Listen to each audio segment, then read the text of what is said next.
Welcome back to Above the Yellow Line. Today I am joined by Carson Brown, who's coming off of a win at New Smyrna with Anthony Campi Racing. So excited to talk to him and for you all to learn about him and what he's doing right now in the racing scene. So without further ado, let's get to it. How are you doing, Carson? I'm doing good. Thank you for having me on. Of course. Yeah, great to have you on. And you held off a really hard charging Kyle Steckley on that final restart. So what were the emotions during that final restart? Because up to then you had pretty much dominated that race. Yeah, it was definitely challenging. I led like 90 laps before that. So I was like, man, this caution kind of hurt us. But we opened up almost a straightaway lead before that caution. So our tires were really hot at the end of that green flag run because it was a pretty long run. But yeah, Kyle Steckley was really good. And I was just happy that we were able to fight him off for the win.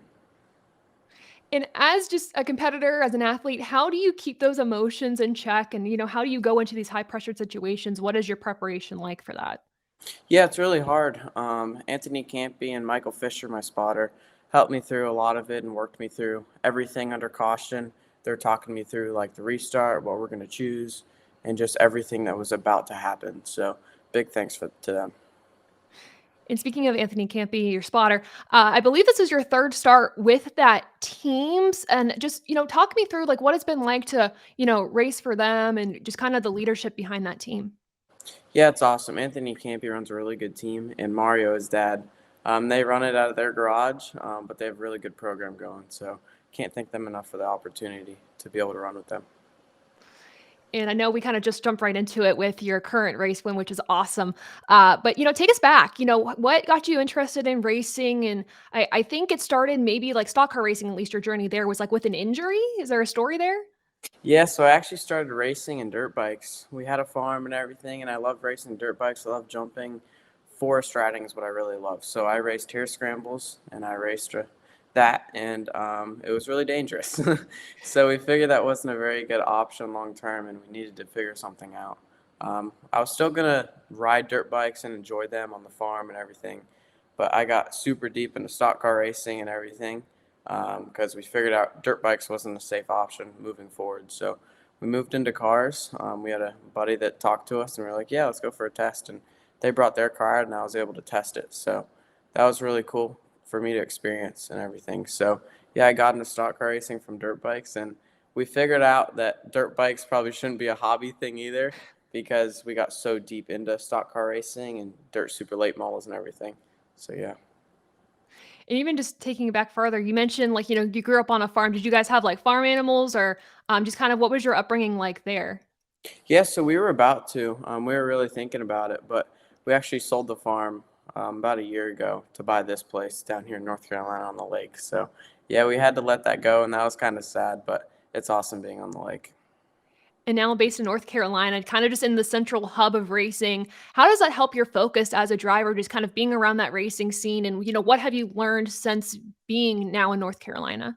Yeah, it's awesome being in North Carolina. We're pretty much an hour from anywhere we want to go. So, all my teams, I can work in the shop with them, I can go talk to them, and it really helps me prepare for the races, being able to bond with all the crew members, especially like being on a new team, for example. It's really good to talk to the team, get to know the team, and I feel like that helps performance on the track. And working in the garage too, I feel like it's such a valuable experience for even just young racers like yourself to be able to learn like the mechanics of the car and everything like that. I know there's a lot of young drivers that are just kind of like, "Oh, I'll let my crew do it and I'll just, I'll sit back and relax." But you seem to be very hands-on with your team, with the car. So just talk about how important that experience is. And even to like what's something that you've learned about being in the shop that you maybe didn't know before that? Yeah, I love working on the cars and being involved in all that stuff. I feel like it really helps performance on the track, like I said. But like Anthony Campi, for example, he's down in Florida, so it's really hard for me to go down there unless I go down before a race, for example. So I'll go down Tuesday next week, and then we're going to be racing Friday. So I'll go down, talk to with all the crew members, bond with them in the shop, and being able to be a little hands-on. Anthony Campi runs a really good team and everything, and they're super organized. So I don't want to overstep that boundary too, because they have all their jobs. They do what they need to do. So I don't want to step in there too much and mess that up. So yeah, it's really good to go down there with the team. And talk about too, Team Hornaday development driver. What's it like working with Ron Hornaday, learning from him and the rest of the drivers there? Yeah, Ron Hornaday is a super good coach, and he helps me a lot on restarts, lines, and just everything involved at the track, and even off the track too. So he's a really good mentor to have. And does he go to the track with you? Like, is he ever, watching your races there at track, kind of mentoring? Yeah, so he goes to the track a good amount, more of the legend racing with Joe Ryan race cars and Candace Hornaday and all them, that whole group. But yeah, it's rare you see him at some of these other tracks, but when you do, it's pretty cool. And you've mentioned, the legend cars, we have your pro late models. You're racing in so many different series. I mean, this year alone too. How, as just a competitor athlete, are you keeping that all straight? And how difficult is it to go from one discipline to another week in, week out? I try and keep it straight. It's really hard to be disciplined in all these cars. So it will take you a few sessions and a few rounds on the track to get used to the new car type and everything. But once I get it down, it's really cool to be able to drive all these different cars with all these different teams. And what type of car or what series do you feel like challenges you most, or have you learned the most from? Dirt super late models challenged me the most, and dirt micro sprint cars at Millbridge definitely challenged me the most because a lot of these guys are 20s, 30s, 40s, even 50s and on. Dirt racing is big in just having experience. The only way to get better on dirt is seat time and do it because the track changes so much. The cars are much different, how they move, how they change the track types. You just have to adapt. And all these older guys are much better at adapting to these tracks than me, example, that just don't have that much experience. So I feel like that challenges me the most, and it's really good having Mike Marlar to help me out and work me through some of that. And I know the race that you were just at, New Smyrna, obviously an asphalt track, but what type of racing do you prefer? Do you prefer the dirt more, asphalt more? Talk to me about that a little bit. Yeah, I love dirt. I love asphalt too, especially with Anthony Campi. They have a really good group going on there. And dirt's really fun to me. I think I enjoy that a little bit more. Nothing against that team in asphalt, but dirt's just really cool how you can just how you drive the cars. You're always up on the wheel, track's always changing, and I just find that really cool. And I'm curious too, I guess throwing it just talking about NASCAR, like the Cup Series in general. I know like we went to Bristol Dirt the past few years. I don't know if it's gonna be on the schedule next year or not, but I don't know if you've watched those races and your thoughts there. Like, did you feel like it was kind of bizarre that we had the Cup Series, racing on dirt at Bristol at all?